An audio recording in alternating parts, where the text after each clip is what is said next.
What's up, guys? Welcome back to Views, the podcast where Jason takes a bunch of carrots and tries to fill all his holes with them.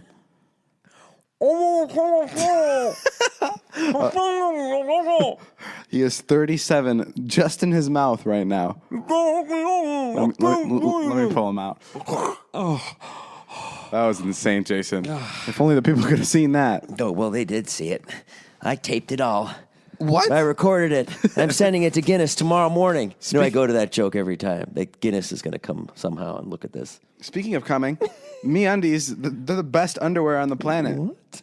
And Jason's computer just shut off. I was supposed to read the script. Okay, here we go. MeUndies are the best underwear on the planet. Did you just say speaking of coming in front of an underwear ad? That's the best way to do it. Right in your underwear. MeUndies are the best underwear on the planet. Need proof? Go to their site and look at pictures of people in their underwear. That's all Jason can do because MeUndies doesn't want to send him any undies. Yeah, then order a pair and feel for yourself because it's National Underwear Month. I'm not going to read this. I'm going on strike. MeUndies just has a porn website, and it's just people wearing their underwear. I've not been sent the MeUndies, and I refuse to read for MeUndies until I get my fair share of the underwear, which you took. Fair enough. That means I'm taking all the money from this ad. No. Once you feel MeUndies and feel them down there, you're going to want to wear them all the time because they're the world's most comfortable underwear. That's because MeUndies. I'm going to start reading now. As soon as you said you're taking all the money. That's because MeUndies are made from lensing, micromodal.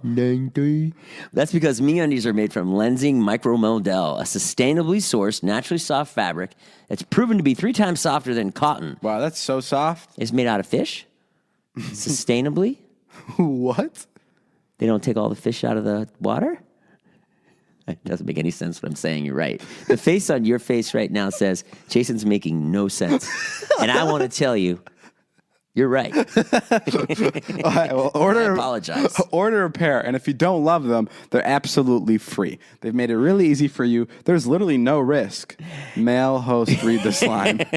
That gets me every time. This one's me. And for the fellas, MeUndies Diamond Seam Pouch cradles your jewels and gives your stuff the support it needs without feeling too tight. And for the ladies, MeUndies features soft black seams that minimize slippage without sacrificing style. And they're super comfy in every cut. Comfy. Buy MeUndies because of the Bikini, comfiest. thong, boy short, or cheeky brief. It's National Underwear Month. Time to try MeUndies risk-free. Buy them.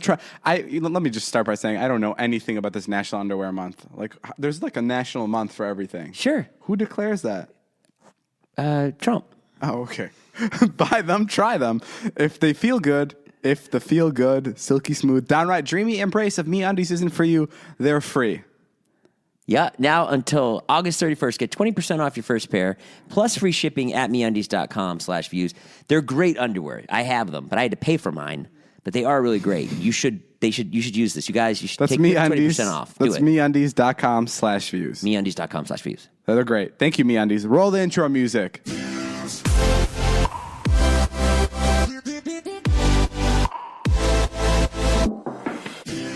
You know what I don't understand ever? What? Is how, I think we've talked about this before. How can some, oh cow. You got some of the carrots. Yeah. In your mouth still. Yeah, some of the carrots that you shot at me through your butthole. How often do people hate stuff where they send it back? Like how many people try on MeUndies and they're like, fuck these? Oh yeah, it's a total scam. You think it happens? No, I mean who has the time to send some underwear back? You don't send them back, right?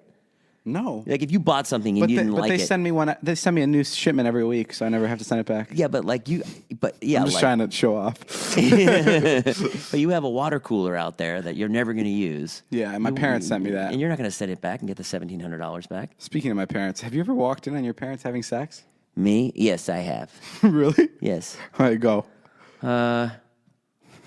It's not an attractive story or paints them in a good light. Or which time do you want me to say? One time my 13th, 15th, or 17th birthday. I got in. I went in. Oh, they were separated. It must have been like 11 or 12, and we went to like some hotel to celebrate the ending of the First World War. I'm sorry. It's because I'm old. Yeah, I want to explain it to everybody out there who didn't get it. It's because I'm old. Jason's 44. I'm 21. Yeah. I can. I liked it better when you were 20. I liked it better when I was 22. Yeah, it sounded better. Yeah, it's not as funny now, huh? No, it's not as funny. I'm almost catching up to you. I know. Soon I'm going to be just as old as you. No, I walked in. Oh, anyways, yeah, they were in a hotel, and they had already been separated, but for whatever reason, they came back to try to be together one more time or something. And then they were divorced. Well, they weren't divorced yet, but they had been separated for a while. But I don't know. The three of us were somewhere. And they like try to kind of rekindle the family and do a family vacation? Yeah. Wow, okay. It was always bad. When my parents got divorced, I was so happy. Oh, wow. Oh, yeah, it was the worst. They came to me, they're like, we're so sorry. I'm like, oh, thank God. We have to fucking have to do this anymore. This has been horrible for everyone involved. You're like 7 years old? Yeah. Your first words, thank fucking God, Mom. I was so excited. Really? Oh, yeah, my father was horrible. Oh, so you were like excited for your mom. Did your dad used to hit you? He didn't hit me. He hit me a couple times. With what? His hand, his fist. His brass knuckles. And why would he hit you? Hit me with a blender once? No. You probably deserved it, though. Oh, fuck off. Bad post, bad thumbnail. Bad YouTube videos, bad Vines, or whatever you were doing at the time. Yeah, so anyways, they came back, and anyways, they sent me out for ice, but the ice machine wasn't very far. It was literally like right outside the door. I think I was gone for like 90 seconds. And I came back and they were having sex. What was your mom wearing? I don't know. They were like under sheets. It was really awkward. You're like, it was this beautiful waist. It was what? You just start talking about her underwear as if you completely recall it. And then you came back and you walked in on them. And then I just stood there. And then what happened? Well, my dad finished. No. And then you high-fived him? I don't know. I honestly, I blocked it out. But it did happen. Don't you have shit like that? That you were like, oh yeah, that was fucking weird. No, not really. You don't have anything weird that happened that you blocked out? No, not blocked out, no. I guess I wouldn't know if I blocked it out. My dad was just really rough growing up, horrible. He walked me out when I was older. I think I was in my 30s. No, I think I was like 40. Wow. He took me for a walk once on summer vacation. This was like, what, 2 months ago? Yeah. Well, maybe it was like 4 or 5 years ago. Yeah. And he actually apologized for everything that he did to me as a child. It was really fucking heavy, yeah. What did he do to you? He just fucking tortured me like awful. What do you mean? You know, he's just like a really masculine guy. Yeah. And I'm not. Yeah, you're a pussy. Wait, what did you do? You'd love my dad. You get along so well with him. We make fun of you? Yeah. Your 60, 70-year-old dad making fun of you with his 20-year-old boss. Yeah. Yeah, so that was, and you know, he just apologized. He was like, but what would he do? Like, because a dad apologizing for something means he really okay, so we were really poor. Okay. So like I got some new pants one day, and I was like clumsy, fat fucking kid. Like I was just not good at anything, and so walking. Wasn't good at walking. So I go to school with my new pants. They're corduroys, and I'm so excited. And then I just fell. You can tell how long ago this was. Huh? They're corduroys. Well, you don't wear corduroys? No, not anymore. Those people don't wear corduroys anymore? I think they burned them after like this. No, that's not true. They have them in like J. Crew. You buy them every fall. On the East Coast, people wear those haven't been popping since like the Civil War. No, on the East Coast, people wear corduroys. No, Martin Luther King got rid of those.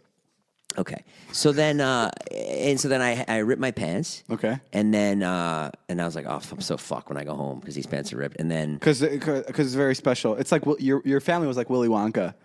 Like, you know, like when the 4 grandparents are sleeping on the bed and the Charlie and the Chocolate You always Factory? reference Willy Wonka, and I never know it. It's like your one movie you go to. And then my mom passed away. Oh, like Willy Wonka. Explain Willy Wonka to me. There was just his Charlie, the guy who gets the golden ticket. Yeah. His grandparents sleep on a bed, and there's 4 of them on this big bed because they're so poor. What's he get the golden ticket to do? The golden ticket is to... What's the movie about again? It's about a chocolate factory, right? Yeah. And then what happens in it? He gets the reward at the end is he wins the chocolate factory, and he'd rather stay with his family. because family's important to him. Okay, got it. It's a beautiful message. Okay. If you were Charlie, you'd have definitely taken the factory, though. You'd have been like, fuck this. From what it sounds like. Gotten out. You should have seen how fat I was. I would have taken the chocolate factory for sure. You would have taken and destroyed it in one sitting. Okay, so what did your dad do? Sorry. So yeah, no. Then he. You had the corduroy pants. Yeah, you and I ripped had them. the ripped pants, and he saw him. He picked me up from school. I had the ripped pants, and he just fucking beat the shit out of me. It was awful. Shut up. What do you do? Fucking beat me up. Like what? Like mentally? No, physically. He just took you and started punching you. No, I think he hit me like once or twice. Oh, so but it fucking hurt. Did he ever abuse you mentally? Oh yeah, all the time. What names would he call you? Fucking, pussy and Yes. no, he never. I don't know if he called me pussy, but he just did it in a way that was like just under his breath kind of shit, and just very it was very tense. So it was always about like controlling his emotions. So it was always like, okay, he's home. Oh, let's see, let's make nice. Like I would always have to act like an adult and be like, oh, hey, how was your day, Dad? Oh. And just be on pins and needles. And you're like, okay, is he gonna flip out? Is he gonna flip out? Like some real stepdad stuff. Like that sounds like my friends with their stepdad. I don't know. Maybe people had shitty stepdads. This was my real dad. I think a stepdad or a dad could be this way, and so could a fucking a monster. But but yeah. So it was just very like that. It was awful. How is he with your kids? He's okay. I wish he would do more. He's not great. Has he called him a pussy yet? No. He's mellowed out a lot. He's much more chill now. I like him a lot. I like my dad a lot. He's like a real guy. The thing about him is that if you'd met him, you'd be like, this guy's fucking awesome. Yeah. Like he's the kind of guy that I'd love him. You'd love him. From the stories I'm hearing already. People love him. Oh yeah. No, people love him. Like he just wasn't a good dad. He's actually the writer for all my vlogs. I want you to tape Jason to the wall, put a scorpion in his mouth. He's not sadistic like you. No. No. And how was your mom? Oh, she's the best. Yeah? The greatest. Met her a couple times. The greatest woman. Is that the one you threw in the retirement home? No. Oh, that was your other one? My other mom? Yes. Your mother-in-law. I did. You put her in a retirement home. My ex-wife put her mother in a retirement home. I was well out of the picture. I used to work at a retirement home. I know, you told me. And did you ever mess with them or?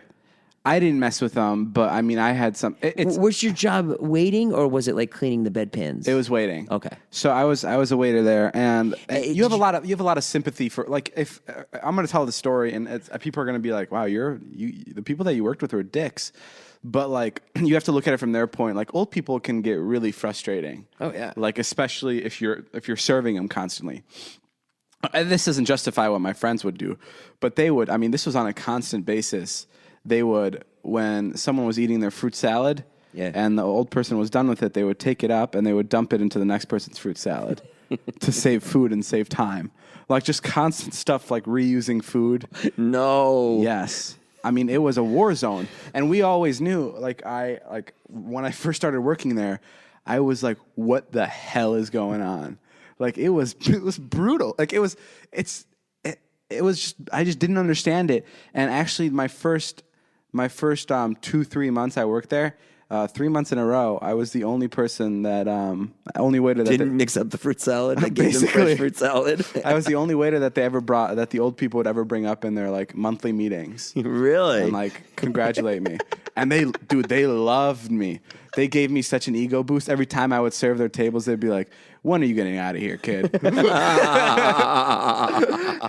I'm like, soon, Peter, soon. But like it always, it's just so depressing. And my friends would always be like, this, if you send your family here, you really don't give a crap about them. Like that's how we always, because it's such an awful place to be. I've been by it. It looked like a nice place. Yeah. It's like that. And then you leave, and then your mother is crawling and clawing at the window, wanting to get out. I mean, retirement homes are nice for one reason, because it's the most sex-filled area you'll ever, like, old people have sex like no other. I've heard that, but did you see that? It's constant hooking up. Like, they constantly hook up with people. And the scariest part about working at a retirement home is, especially at dinner, the people would always sit at the same spot. And, like, every week you come in, and there's a spot missing because they would die every week. Yeah. Every week. Yeah, my father-in-law used to go on cruises, and he says they have this thing called a dead mic, which is people just die on cruises, and then they chopper them out. At least every cruise, someone dies. Yeah, it's 'Cause it's all terrifying. old people. And like there was like some conspiracy theories So going. you would go to work one day and be like, "Where's Jerry?" Yeah, he's dead. Jerry actually did pass away. That's a really good guess. Really? Well, there's a couple Jerrys that passed away. There was the retirement home. Let me give you a good feel about how depressing it is. It was 5 floors. Yeah. And at the bottom of the floor was a grand piano. Yeah. And one day, someone from the top floor jumped and landed on the piano and killed themselves. On purpose? Yeah. Being suicide, huh? Yeah. What a way to go out. On a grand piano. How cliche is that? Oh, I think we talked about this because I made a really off-color joke about it. What did you say? He played Alicia Keys' Fallen. Oh, you did.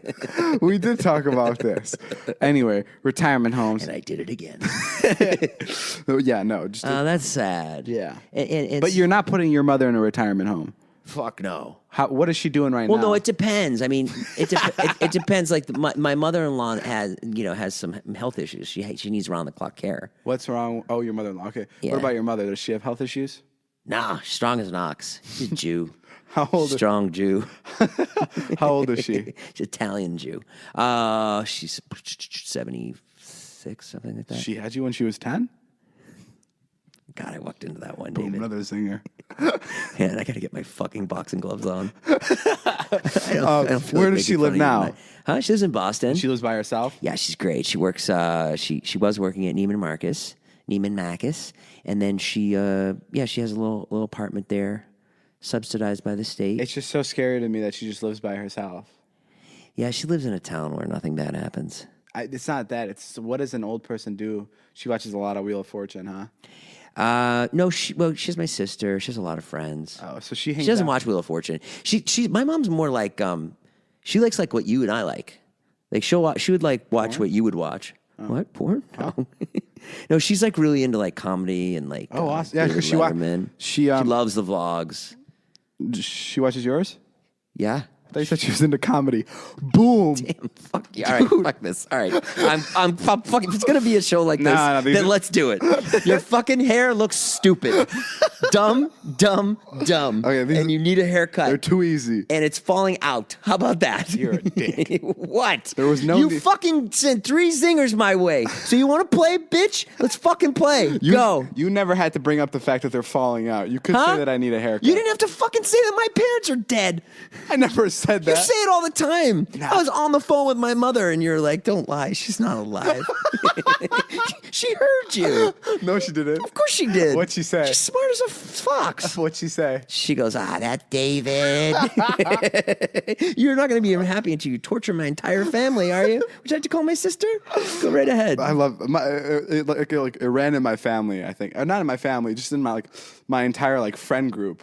Making jokes about dead people or about people that were about to die was like such a big thing. Really? Like constantly, like at the old folks' it was home. sickening. It's like no. Oh, no, just in like general. like relatives and friends. Like when they yeah. would pass away, it'd be like the 5 of us. Like we'd just feel like we were sinners. Right. But it was like when my friend's grandpa passed away. Man, I think I talked about this too. It was just like it was like we had a new topic to talk about. Like it was just new material. Literally, and we felt so bad, and he felt bad until he started joining in, and he felt better about it. Like it's just like every time someone would pass away, it'd be like open season for jokes. And it was so strange. Yeah, I've done that with. It's just I've done that. It doesn't feel right. I also got older and just like then it started to become reality. I was just hanging out at my ex-wife's house, and it's just always bad You news. hang out there a lot. It's kind of like you're trying to hook up with her. No, I have 2 children together. Oh, David. yeah, We that's have it. 2 children together. Hey, you did a really nice thing today. I want to compliment you. What did I do? You got on the phone with the kid who almost died today, the bone marrow transplant kid, yeah. Josh. By the Okay. way, Josh, if you're listening, glad you're alive. I love how you said that. You started laughing, and you're like, he almost died today. He did. Now I he see did. why you make jokes because it is fucking funny. No, but we got on the phone with him, and he was super. He was making. I talked to him first before the surgery. And Scott and Todd were there. We were having. He was a really nice. You kid. talked to him before the surgery, so he told you there was a chance he was going to die. Yeah. Wow. And so he's just a guy who watches the vlogs. Yeah. Okay. And his sister had contacted me, and she's like, he's going to surgery. Can you talk to him? And I was like, sure. And Scott and Todd got on the phone with them. They were so nice. And he actually ended up being like a cool guy that I could probably sit and talk to for a while. And he made it. And yeah, but I'm editing today, and I'm like, because and I'm looking at my watch, and I'm like, oh, fuck. It's like 7 in Toronto right now. Uh-huh. And I'm like, oh, fuck. I gotta give him a call. I'm like, I don't know if he made it. Shit. And then he finally called like pretty late. What was it, like 5 o'clock when you talked to him? Yeah.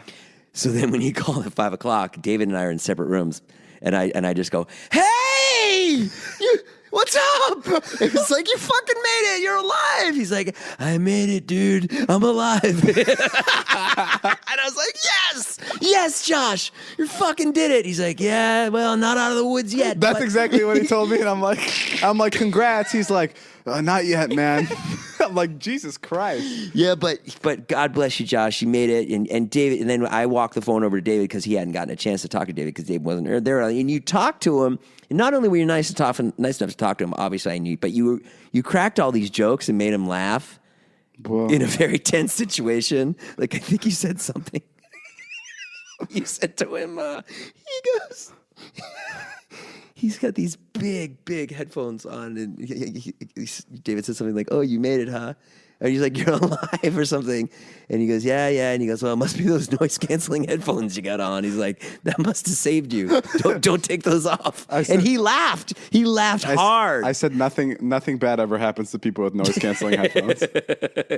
But like, you were like joking about like life or death with him, and somehow like he thought it was really funny. I love those people that are in situations like that like can find like the comedy in it. It's so just like, it just puts you like in a good mood, and it puts them in a good mood. Yeah, it puts them in a good mood. When you could find something that's really dark to joke about, like that's awesome. Like my grandma constantly jokes about death. She's still alive? Unfortunately, she's. What's she like? No, I'm kidding. She's dead. Yeah. What was she like? No, she's alive. Which one is it? No, she's great. She's great, but she's constantly make jokes about like I can't wait to like haunt you when I die tomorrow. Like jokes like that. Like I'm gonna haunt you in your sleep. I'm never like just like really like off color jokes. But like it's I don't know. There's something so depressing about death that like I never really like. I don't know if I'm like. I don't know. I've never been close to death, so I don't know like how much I value life. But like the way that like people talk about death is very depressing. Like they make it like this very. It's like this really. If you don't go out in a bad way, like disease, then like I don't like if like my grandma dies, like she lived a happy life, everyone treated her well, like it's great, like it's nothing to be sad about. Right, you kind of look back at it like it was a body of work, like it wasn't so bad. Especially because she's like making jokes about if she's like fucking like I need 20 more years, or my life's not fulfilled, then that's a problem. But like if she's like making jokes about dying, about just living it up already, like. That's fine. I don't know. Yeah, you're very cavalier about death. You always say that. You're like, oh, I don't care if I die. Like when you drive fast. My biggest fear, other than me being sick, is killing someone else. Holy crap. That's my biggest You think you just kill yourself? Of course. Really? I wouldn't know how. How would you do it? I don't know. I kind of imagine the situation being like, it's a car accident. Right. We're both unconscious. And maybe I'm like, I go out, I drift off into this like white room. Right. And whoever there is, if there's a God, or whoever is up there, he's like, hey, I can bring you back. Yeah. Or I can just keep you here. Sounds like a movie. Keep going. And he's like, but if you go back, you killed this man on his motorcycle. Do you want to go back? And I would just have to say no. Really? Well, yeah. I mean, I don't want to go back. That's nothing you can live with, taking another person's life. You're still going to be in heaven thinking about it? Well, I'm hoping he'd give me an option where I can erase my memory. Oh, yeah. Oh, you didn't say that. I mean, obviously, we know when we all go up to heaven and we get a choice about whether we go back or not, that there's that third option to erase your memory. And, like, it's just like, I don't know. That's my It's biggest a Vin fear. Diesel movie, I think. The Tooth Fairy. That's The Rock. But, yeah, I don't know. That is my biggest fear, taking someone's life. But yeah, no, death isn't that big of a deal to me. So you wouldn't kill yourself, though? No, because I would can't, never be able to. I don't know how. I couldn't drown myself. I couldn't cut my... No, I can't do that. I was I swallowed some water in the pool the other day, and I was in about 3 feet of water, and I was like, "Ooh, that'd be a horrible way to go." I think drowning would actually be the best way to go. No. Yeah. I almost drowned once. It was awful. Because I feel like you go unconscious and then your lungs blow up, and you don't know anything about your lungs blowing up. Because think about all the people that drown, right? But are resuscitated back on shore. Like, do you think it was that painful for them when they? You know what I mean? Well, it's horrible though. It's a horrible way to go. Yeah. But like, think about it. So fearful. Rather than just like having your head decapitated, you're done. Fuck that.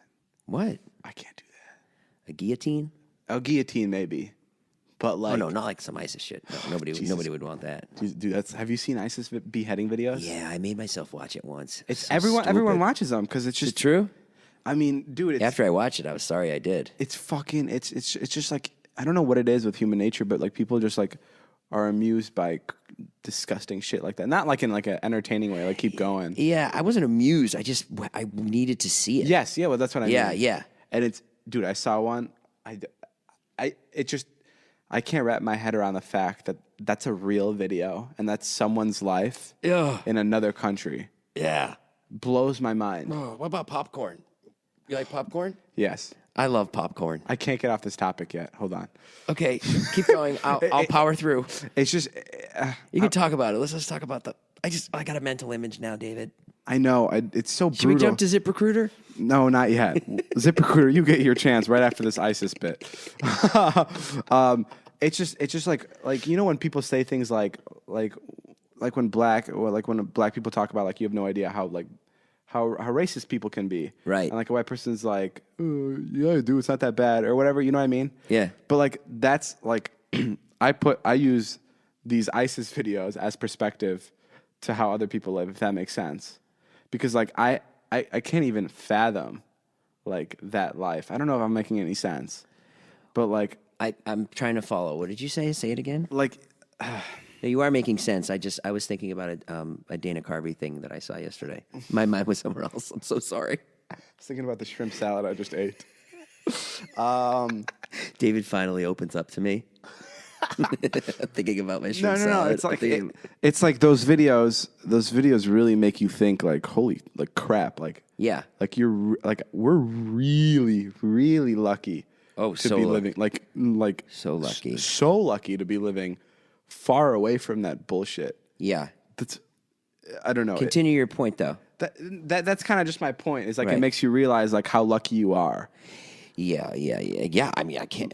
Look, imagine if you were just born there. What if you were just like born like I don't know how that into a works. like you had no option but to join ISIS? I also never fucking awful. I don't. Is it as bad as like is it as bad as we think it is, or is it like just a way of life for the people that live there? Yeah, it's just all about your perspective and what you know. Like if you're born with nothing and you're like, okay, this is my only option, and you're led to believe that doing this is going to like get you to heaven and like make you one with God by calling jihad. Then yeah, I mean, No, it I'm- might be their only option. I'm saying like you know, like a lot of people say things like if I don't finish a meal, someone will be like, kids in Africa would you know be so happy to have that. Right. But like, are kids in Africa like are they actually like depressed? They can't be, right? I've never seen an African. I mean, I've seen African kids be sad a lot, but like do you know what I mean? Yeah. Because they don't. It's just like a different like life they're living. If that Yeah, makes sense. you're just used to different things. It's like you just feel you like- want a swimming pool, and the kid in They want a Africa meal. wants like an extra piece of chicken. And that's fucking ridiculous. You know? That's so unfair. Yeah. Well, it fucking sucks. It sucks. Yeah. So don't put your parents in retirement homes. I guess not. I guess I'll keep my mom with me. Maybe we should move in here. Moral of this entire story was stay longer when you go get ice for your parents. That's the moral of this entire story. Yeah, don't get sent out for ice. Did you ever catch your parents having sex? No, Never? never. It's surprising because I caught them when I was there. I actually did come in one night and they were snuggling on the couch. They weren't having sex, but it was. I mean, that's like, I've walked in on you snuggling your kids. What are you suggesting, sir? That's gross. Okay, well, I didn't mean it that way. You gotta Can you vamp a little bit? Yeah. Do you know what vamp means? Yeah. Jason has to look for a new. I found it. Oh, okay. I'm done vamping. Guys, our next sponsor, this is a Midway sponsor. Shout out to ZipRecruiter. I don't know how these companies, like on YouTube, you can't get a brand deal if you say like the F word. But here we just talked about ISIS. Yeah, David opened the show talking about coming in the underwear that we're selling. And these people keep coming back to our spots and keep coming back and paying us, which blows my mind. But ZipRecruiter gave me 2 intro options. So do you want me to go with A or B? Do them both. Let's see what the people like. Are you Tweet me, guys, which one of David's of these do you like, A or B? Are you hiring? Do you know where to post your job to find the best candidates? Okay, that's pretty good. That's intro option A. Or I could have went with this one.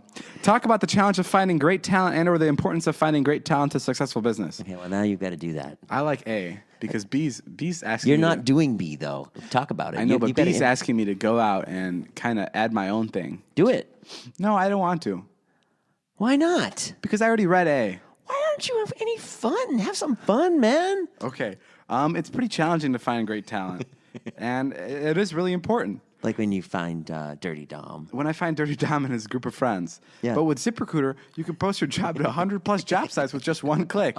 Then their powerful technology efficiency matches the right people to your job. Better than anyone else. That's why ZipRecruiter is different. Unlike other job sites, ZipRecruiter doesn't depend on candidates finding you. It finds them. In fact, over 80% of jobs posted on ZipRecruiter get a qualified candidate in just 24 hours. No juggling emails or calls to your office. Simply screen, rate, and manage candidates all in one place with ZipRecruiter's easy-to-use dashboard. Find out today why ZipRecruiter has been used by businesses of all sizes to find the most qualified job candidates with immediate results. And right now, our listeners, can post jobs on ZipRecruiter for free. That's right, free. Okay, I forgot. This is the shit that I'm stuck in. I can't believe they did this to you. Just go to ZipRecruiter.com/Nash. That's ZipRecruiter.com/Nash. One more time, try it for free. Go to ZipRecruiter.com/Nash. Oh my God. Okay, do you know what I'm actually really passionate about? Nuts. Fruits and nuts mixed together. No, not fruits and nuts. This is something I've actually never told you. I think about this a lot when I'm in school and when I used to be in school and when I used to go to church, any public gathering really, I would always boobs. Sorry. No, that's you.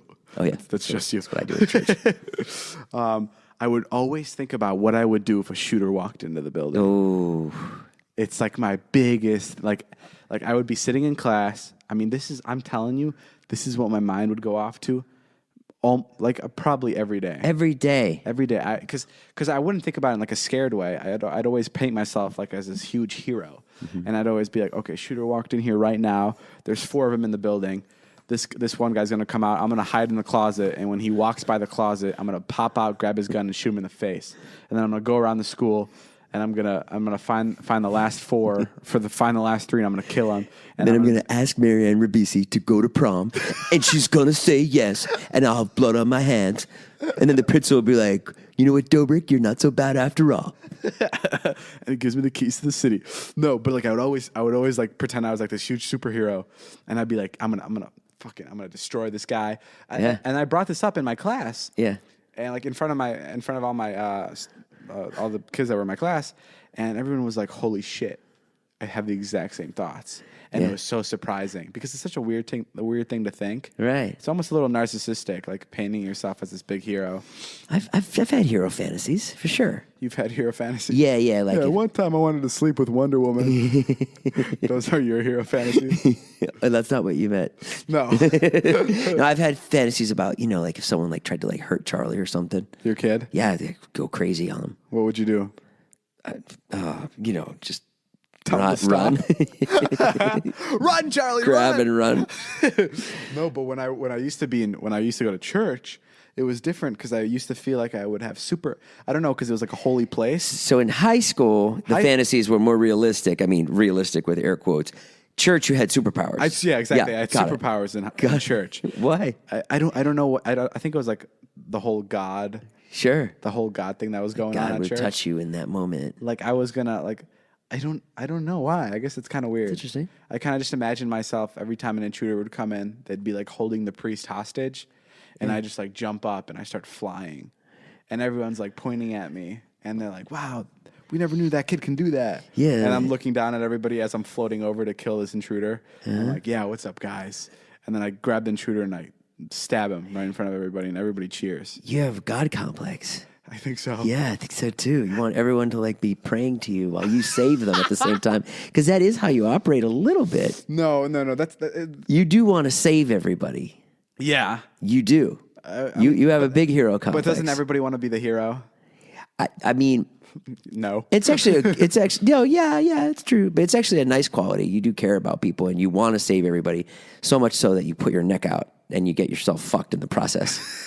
But, you know. It'd just be so badass. Like, I mean, obviously I would never want a school shooter to walk in, but like every time. When you bring up the word school shooter in school, does everyone just duck down? Like, is that odd? No. Did you do it in class in front of the teacher, or just like, hey guys, No, at lunch table? My school wasn't like the internet. You know, you could bring up whatever you wanted in school. No one's going to point fingers. Right. But if you, you know, if I even, I'll get more shit for saying school shooter on this podcast than I will in my classroom. Right. But no, I don't know. I obviously never wanted a school shooter to walk in the classroom, but I knew if there was ever a time, I would at least think that I'd be ready. The move that I like in the movies is when they dive and shoot.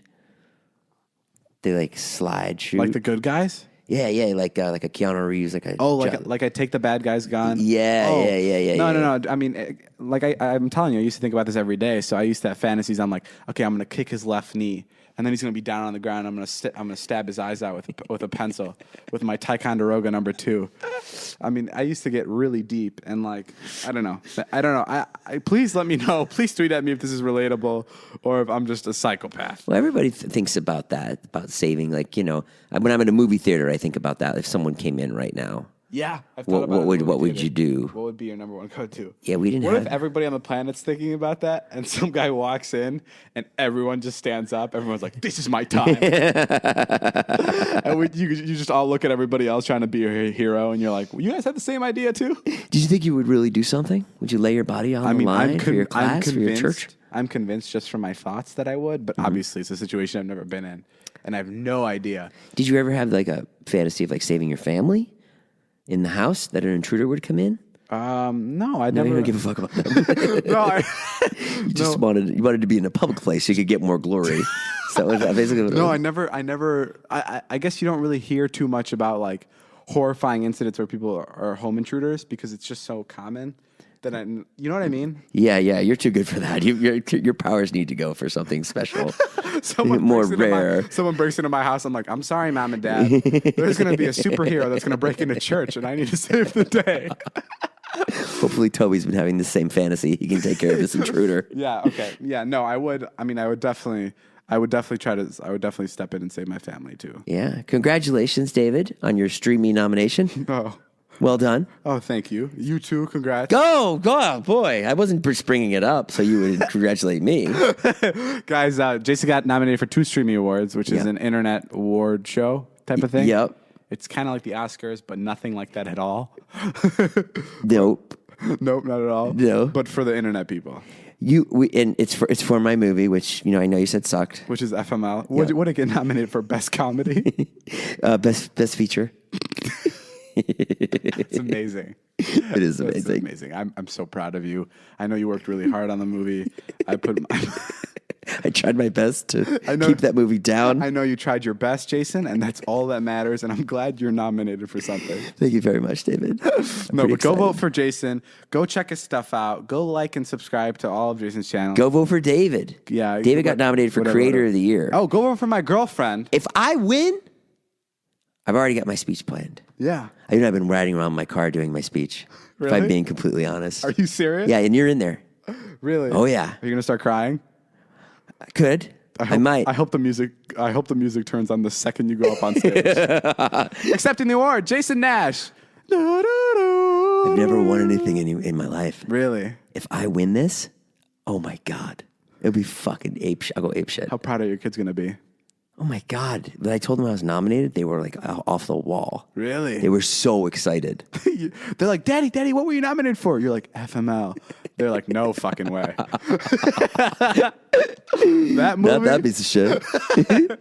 All right, guys. I mean, that's all the time we have for today. Make sure you guys like and subscribe. Tweet us. Tell us what My man, David Dobrik, I got to thank you. This wouldn't have been possible without you. I want to thank Dirty Dom, the Dirty Gang. I want to thank Zane, Heath. Okay, all right, we're gonna end the podcast right there. Please make sure to tweet us if you have any complaints, and if you have serious complaints, don't tweet us because we don't want to see them because then we'll get really scared and we won't do any more podcasts. Buy some of David's merch. Buy some of our merch. He's trying to build a pool here, guys. Subscribe. Yeah, please help me pay for my pool because you guys haven't already enough. That he's not going to swim in. That I'm not going to swim in. All right, goodbye, guys. Have a good day. Bye.